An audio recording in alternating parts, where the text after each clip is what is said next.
Hello, Gotham City. I'm the Joker. And I'm afraid it's that time again, friends. Time to introduce a little anarchy. Time to upset the established order. Now then, let's put a smile on that face. Let's put a smile on that face.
So, let's begin with religion, because that's not a polarizing topic at all. I love it when people use the phrase mythological gods. That is a redundant statement. I mean, how can you possibly say that with a straight face? Even Scarface the puppet understands that, and his brains are made of wood. Using the phrase mythological gods is the equivalent of using the phrase funny joker. It doesn't make any sense. Anyone with a brain understands that I'm the king of comedy, and they also know that all gods are mythological. Gods are nothing but myths. They're about as real as Puff the Magic Dragon. The only difference is that Puff was not written as a morally bankrupt, sadistic, megalomaniacal psychopath. What's that? Oh, I just described myself. Well, thank you. You know, they say that flattery will get you nowhere. I disagree. Flattery will get you everywhere. Now, why don't we tackle Islam, the religion of peace? Sorry, Captain of the Woke Brigade, but when the creator and primary prophet of a religion is a literal warlord, you don't exactly get to call yourself the religion of peace.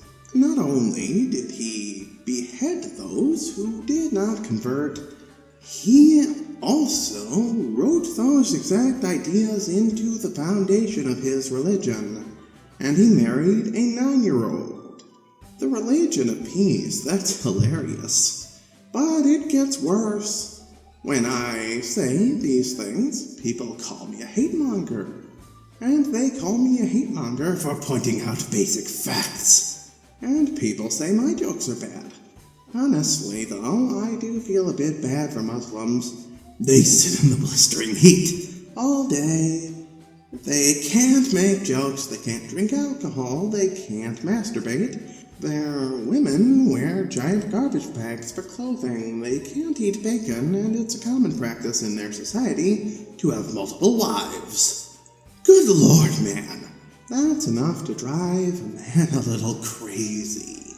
And let me tell you, children, I know quite a bit about crazy.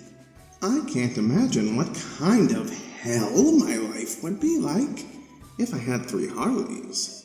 One is more than enough. She drives me crazy, and I'm crazy by default. Let me give you an idea of what it's like. So, last week was our 10th anniversary, and I gave Harley a new bazooka. Do you have any idea what she gave me? A clock that says Fun O'Clock on it. That's the gift she gives me every year because I keep breaking it over her head. And she's a ditzy blonde who forgets what she had for breakfast this morning. She even forgot about feeding the hyenas. They escaped, ate garbage that eventually ended up on my nice purple suit, and cried when I beat them to death with her mallet. That is what it's like living with women. You can't live with them, and you can't sell them to an Arabian sheik without being labeled as a misogynist. Remember the good old days when you could just enjoy your TV time in peace? And when she inevitably shows up and disturbs you, you could simply turn off the TV, talk with her, take her upstairs, and then after you woke up, you could convince the police that she tripped on her oversized pajamas and fell down the stairs.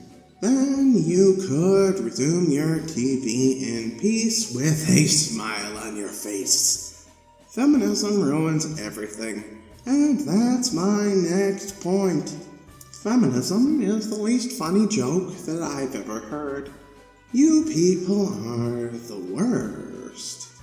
I don't know what it was that bent your lives out of shape, but I guess you were just born without funny bones. You are the buzzkills that use Anita Sarkeesian talking points. You hate on cosplayers at Comic-Con, and then you walk around almost completely naked for your hashtag slutwalk. You are what happens when the book 1984 hate fucks the movie Demolition Man. To call you a bleeding heart would be describing the wrong organ. I mean, there's a period joke in there, but that's below me. Get it? You get it. You actually remind me of this comedian who thought he was funnier than me. This guy was a real joke, and I wasn't laughing. He thought he was the most amazing thing since they invented electrocution. Anyway, this man, one day, he decided to say it to my face. He challenged me to a joke-off. I know, challenging the Joker to a joke-off, that is crazy and I should know. Now, I don't appreciate hecklers, so I had to make an example of him.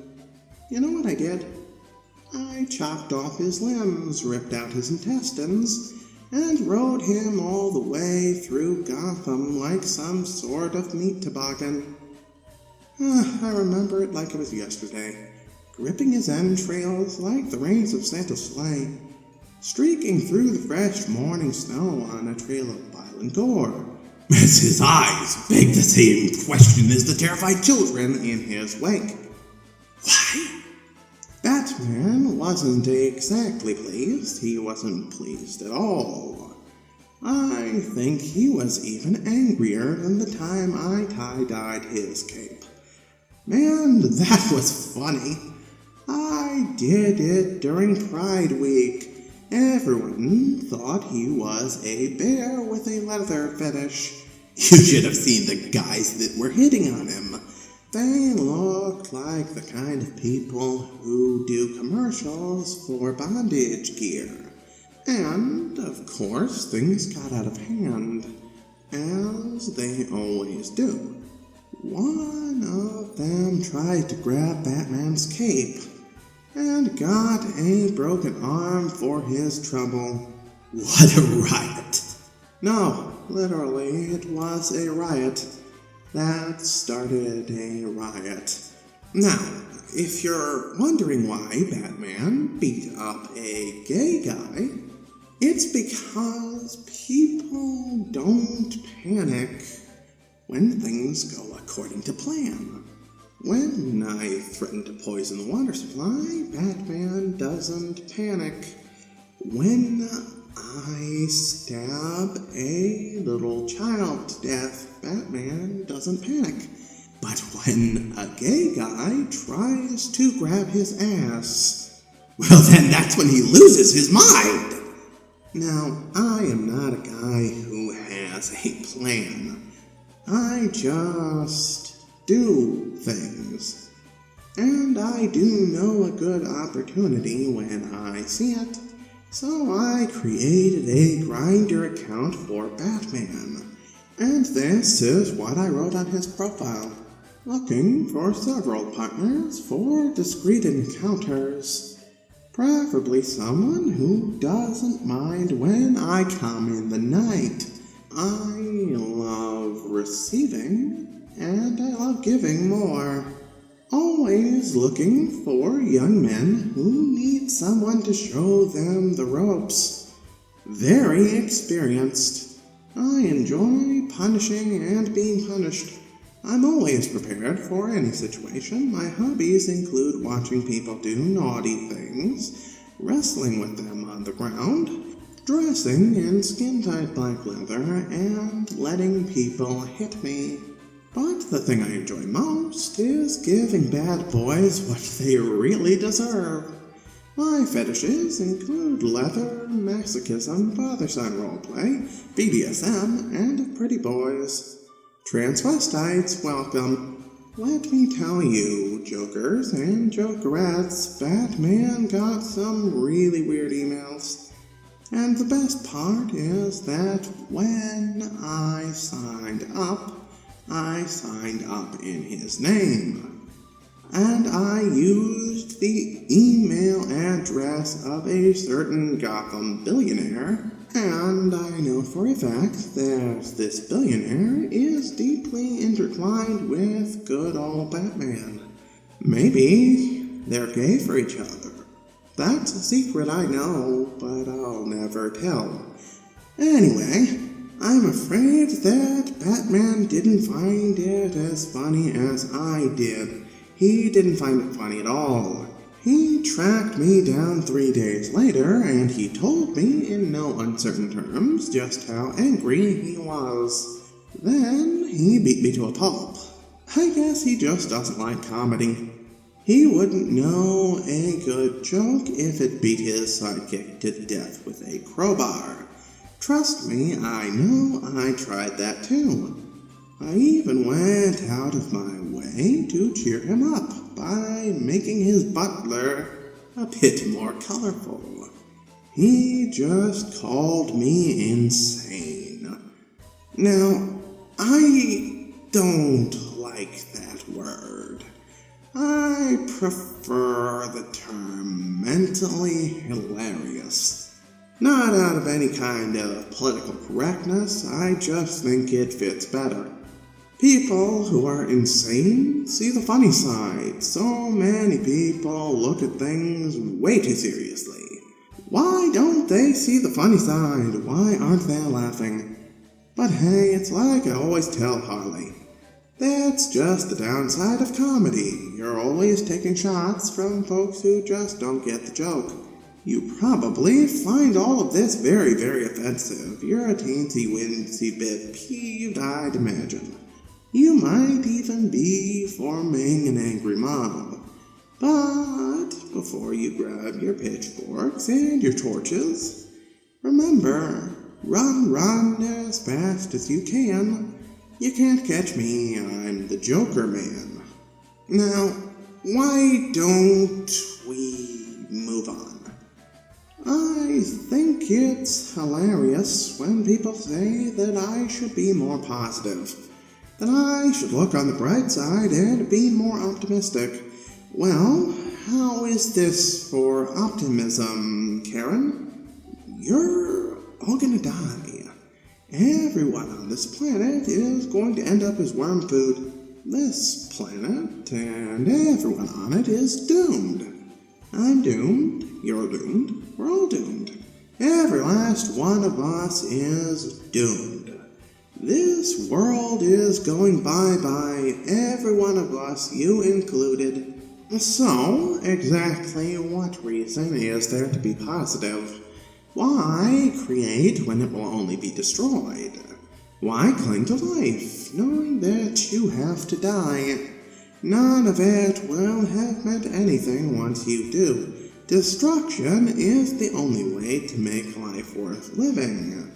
Life, dreams, hope, where do they come from and where do they go? None of that junk is enough to fulfill your hearts, none of it. Destroy, destroy, destroy. Let's destroy everything. Justice and fate, ignorance and escapism, it's all a joke. They never learn, they never listen. We're reaching the end of that path. There is no way to prevent it from happening now. That is just the way things are. It is our destiny. We've led ourselves to our inevitable end. That is how people think. You deny it, but in your heart you know it to be true.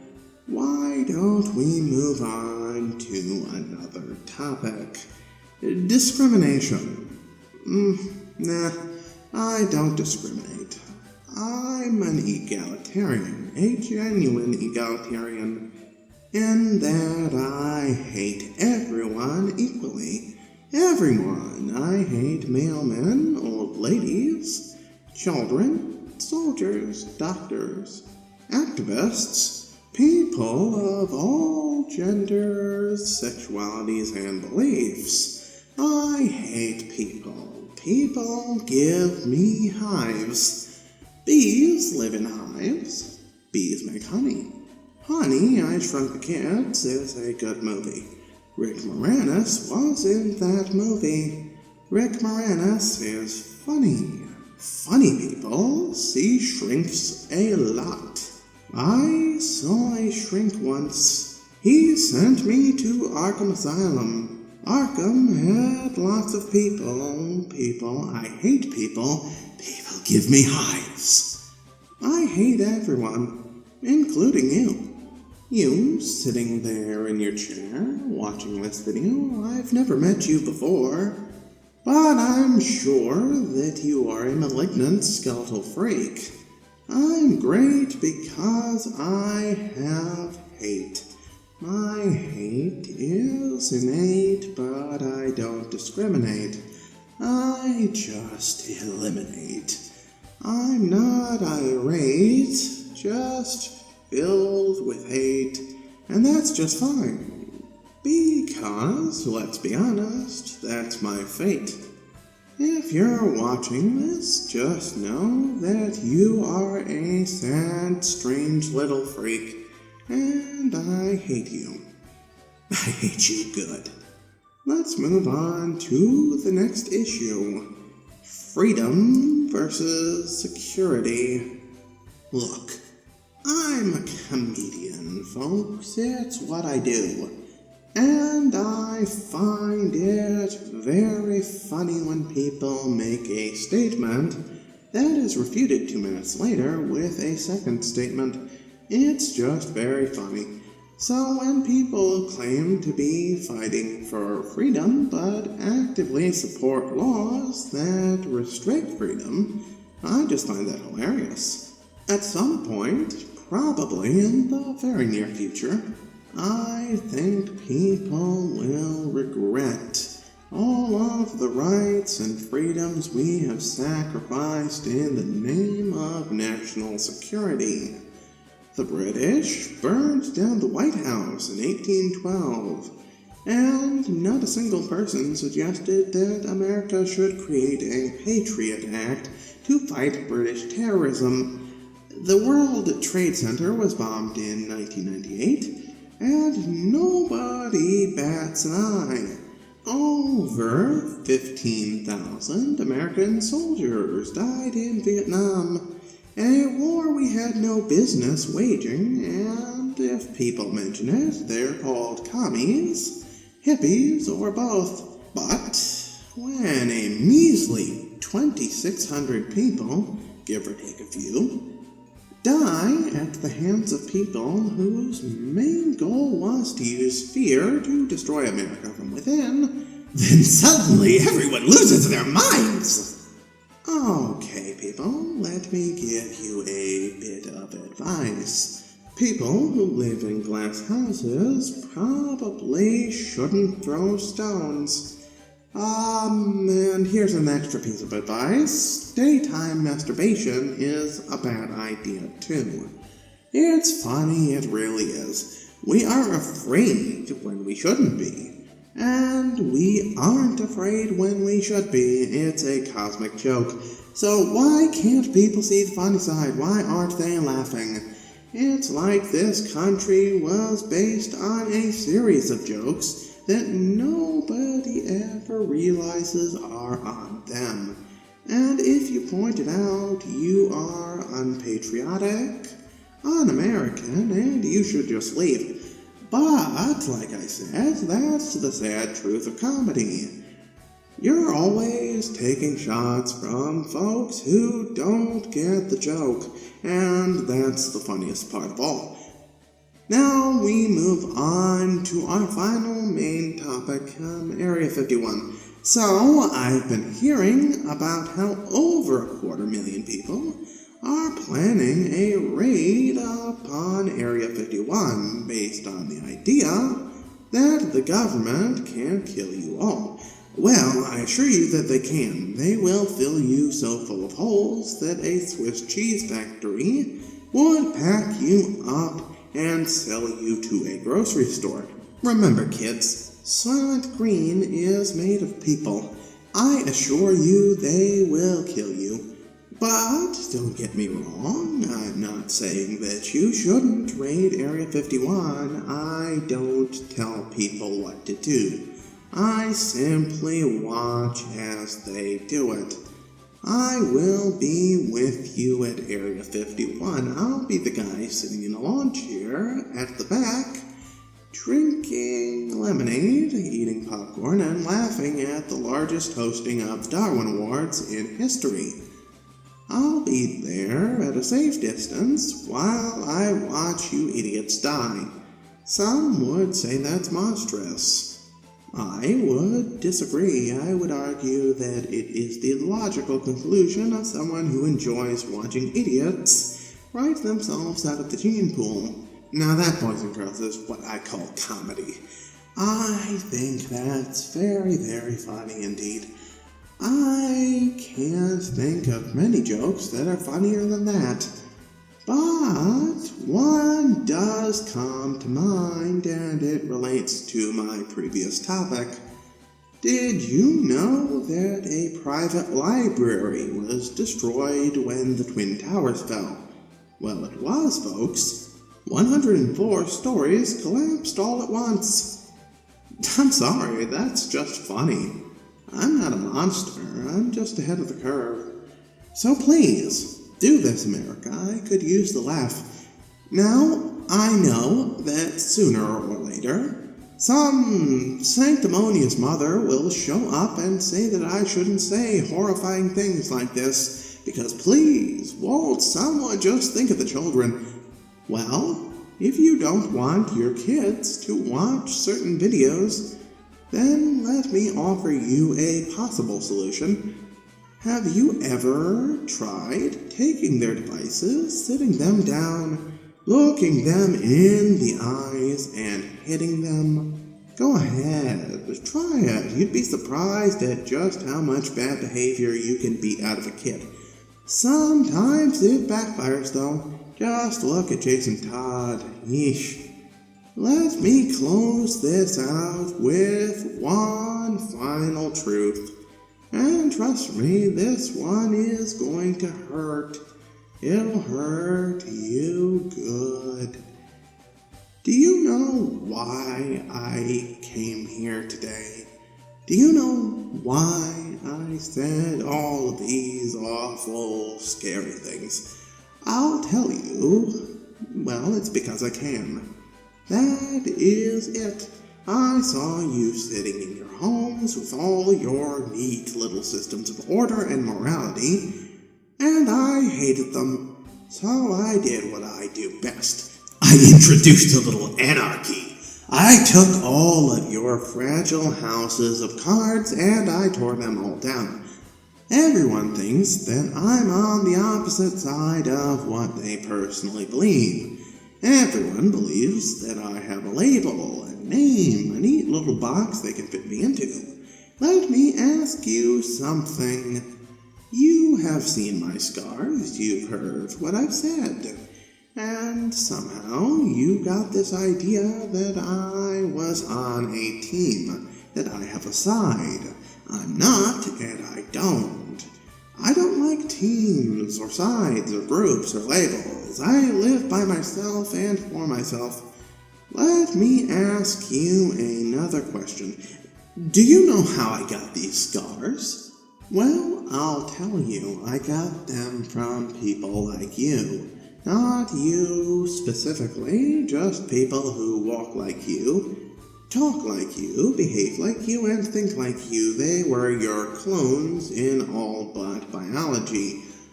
All my life, I've been constantly criticized by people who mistakenly believe that I'm on their team, and shun me when they realize I am not. My father, he was the worst. He would always tell me that I wasn't acting normal, that my actions prevented us from being a normal family, that I should fall in line and be one of the herd. He didn't realize that I was not one of the herd and I was not a normal kid. People have always tried to force me into some neat little box. A couple of them even used violence. I was at this place. I don't remember where. It might have been a psych ward. It might have been a prison. It might have been a treatment facility. It might have even been a school. I don't know. Sometimes I remember it one way, sometimes another. If I am to have a past, I prefer that it be multiple choice. Anyway, these guys were just like everyone else. They had this clear picture of the world, and I was a puzzle piece that just didn't fit. These guys got angry, as guys like this often do, and that was just fine. It was nothing I hadn't seen before. But then they took it 3 steps farther. First, they threatened me, and I told them to eat a dick. Next, they locked me up all by myself, and I didn't complain. I like my alone time. But when they came back, and I still defied them, they hit me. They hit me over and over. When they stopped, they told me that if I didn't keep my mouth shut, then I would never be free. I would never see the outside again. So I kept my mouth shut. They sent me back to my room. Or was it my cell? Was it the nurse's office? I don't really remember. Anyway, I got a hold of a mirror, and I saw my reflection. The split lip, the bruises, the blood streaming out of my nose. And that's when I saw the joke had always been on me. I would never be free, even if they let me out. This would stay with me forever. I would always be an outsider, a freak, a clown. So the entire world is just a cosmic joke. And get this, I was the punchline the entire time, and I never even had a clue.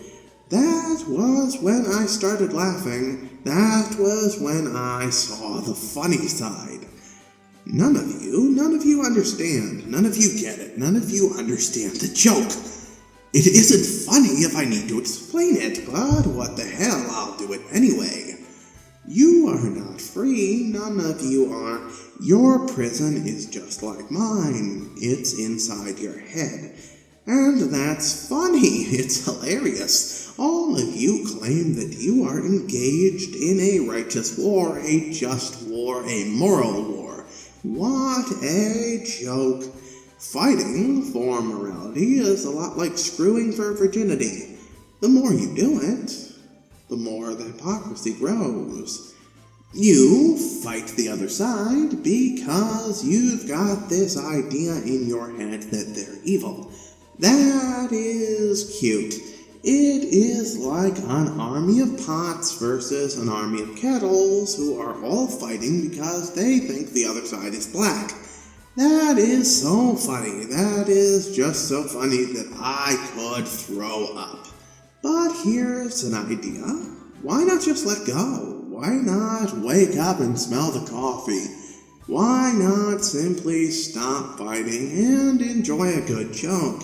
Go on, just be a clown. If you need a little convincing, how about this? These groups, the ones you belong to, the ones who tell you that you're all little heroes, the ones who praise you, tell you how brave they are, tell you how much your support is helping the cause, shower you with all this adoration, and thank you for your contributions to the good fight. They will turn on you. They will. Trust me, it will happen. They will turn on you. Maybe not today, but it will happen. You are not heroes, you're just freaks, like me. They need you now, but when they don't, they'll cast you out. Like a leper. It's kinda like this. Their morals, their code, it's a bad joke, dropped at the first sign of trouble. Like a feminist who argues that she believes in equality while ignoring the man she falsely accused of rape. Or a devout Christian who uses Leviticus as a justification for disowning his gay son while eating a plate of shrimp scampi. They don't care about morality. They believe in one thing and one thing only, power, and they will do anything to get it. They are only as good as the world allows them to be. But I will show you, all of you, that when the chips are down, these civilized people, they'll eat each other. Like I said, I'm not a monster. I'm just ahead of the curve. And I would like all of you to join me. Stop fighting and laugh. Stop being a soldier and instead be a clown. I would like all of you to join me because, you see, they might believe in power, but I don't. I believe in something far scarier. Something that'll take all of their little plans and turn them on their heads. I believe in freedom. And that's the one thing that every tyrant fears most. Well, I'm afraid that's all, folks. I have a therapy appointment. I don't actually work on anything. I just like to mess with people. I make appointments with random therapists. I tell them about how it all started when my daddy wouldn't take me to the circus, how I was a fragile child, and all of that nonsense.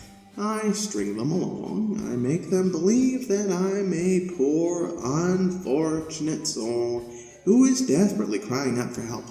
And then I pull a 180 out of the blue. I break into their houses, murder their families while they sleep, and I leave a note behind that reads, "Thanks for the help, Doc. I feel better now. Laughter is the best cure." Thanks for watching. The expressions of frozen horror on your faces never gets old. You always look like deer caught in headlights. It is hilarious. That is the life of a clown. The laughs never end because everything is a joke. Try it. It's fun and it is free. Sure, they'll hate us, but it won't matter because they can't stop us. We are eternal. We are a force of nature. We are a universal constant. We are chaos. And let me tell you something about chaos. Order cannot exist without it. As long as there are those who seek order, there will always be those who bring that order crashing down upon their heads. Like a piano. So join the army of clowns. We'll do it together, not as a group, but as individuals with a shared but very nebulous goal. Let's find all of their orderly worlds and squash them like bugs. Oh, and the chaos that will bring, I can see it all now. Trust me, it will be biblical. Together we will piss in their cornflakes, we'll introduce a little anarchy. We will add a spark of chaos to this twisted world of order. We will burn down their societies and we will construct our own. We will reject their reality and create our own. That's what everybody else does. Why shouldn't we do it ourselves? But we will do it in a way they find revolting because that is what we do. That is our purpose. We bring chaos. We'll take all of their neat little systems of order and we will turn them on their heads. If they want us to be afraid, let's do something unexpected, something none of them would ever predict. When they tell us to be afraid, let's laugh hard. When they leave their little temples of delusional reality, when they come for us with all their silly little guns, when they look at us with hate and threaten us with one final attempt to achieve fear, why don't we just ask them a simple question? Why so serious? Then we should give them a bit of good advice. We'll tell these moral crusaders that we are not afraid, we will never be afraid, and there is not a damn thing they can do about it. If they'd like to try, we welcome it, but we would strongly advise against it. We recommend that they do the smart thing. Let someone else try first. They'll point their guns at us and we will just laugh. And that will scare them to death. I'm the Joker and I'll see you all next time. Or maybe I won't. I don't know. Do I look like a guy with a plan?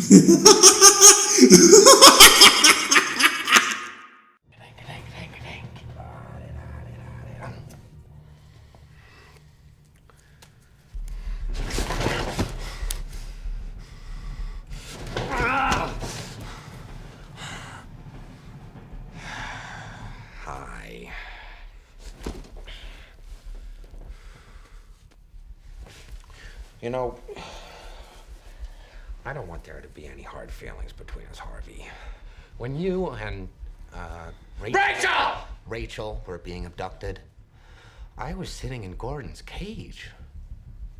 No, I didn't rig those charges. Your man, your plan. Do I really look like a guy with a plan? You know what I am? I'm a dog chasing cars. I wouldn't know what to do with one if I caught it. You know, I just do things. The mob has plans. The cops have plans. Gordon's got plans. You know, they're schemers. Schemers trying to control their little worlds. I'm not a schemer. I try to show the schemers how pathetic their attempts to control things really are. It's the schemers that put you where you are. You were a schemer, you had plans, and look where that got you. I just did what I do best. I took your little plan and I turned it on itself. Look what I did to this city with a few drums of gas and a couple of bullets. You know what I noticed? Nobody panics when things go according to plan. Even if the plan is horrifying. If tomorrow I tell the press that like a gangbanger will get shot, or a truckload of soldiers will be blowing up, nobody panics. Because it's all part of the plan. But when I say that one little old mare will die, well, then everyone loses their minds. Introduce a little anarchy. Upset the established order, and everything becomes chaos. I'm an agent of chaos. Oh, and you know the thing about chaos? It's fair.